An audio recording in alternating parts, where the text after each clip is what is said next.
Ако се чудите дали брокерът BINARYCNT е измамник, значи сте попаднали на правилното място. В това видео ще ви разкажа дали е безопасно да инвестирате при този брокер и за какво да внимавате, преди да си отворите демосметка. Нека преминем към същността. BINARYCNT няма никакъв правителствен лиценз, защото работи само в страни, в които такъв сертификат не се изисква.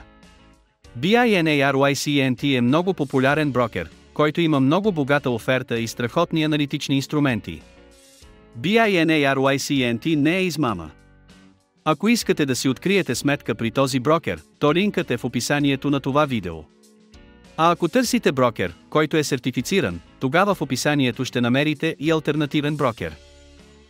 За да отворите демосметка, отидете на уебсайта на брокера, който ще намерите в описанието на това видео.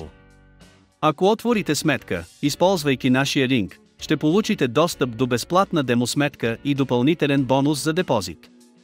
В горния десен ъгъл на екрана натиснете бутона и въведете имейл адреса и паролата си. След това потвърдете регистрацията си и сте готови. След известно време ще бъдете прехвърлени към платформата за търговия, където можете да тествате стратегиите си без никакъв риск. Тук ще откриете конфигуратор на търговията, който ви позволява да променяте времето на изтичане, размера на инвестицията и посоката на инвестицията си. Ако смятате, че цената ще се повиши в близко бъдеще, тогава натиснете зеления бутон. Ако пък смятате, че цената ще спадне, натиснете червения бутон. За да увеличите ефективността на инвестицията си, можете да изградите своя собствена стратегия въз основа на наличните в платформата индикатори. Тук можете да избирате измежду много налични индикатори, които можете да конфигурирате неограничено. Преди да направите първия си депозит, препоръчвам да тествате стратегията на демосметка. За да направите първия си депозит, просто кликнете тук и след това изберете един от наличните методи за депозит. Можете да направите депозит, като използвате онлайн портфейли, криптовалути и кредитни карти. В зависимост от това в коя държава живеете, методите за плащане може да се различават.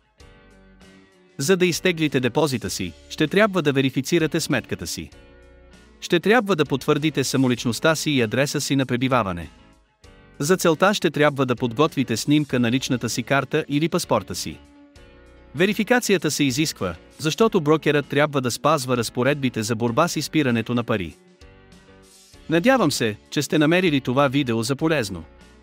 Ако е така, моля, оставете лайк и се абонирайте за този канал, за да сте в крак с новите видеоклипове от света на инвестициите. Благодаря за гледането.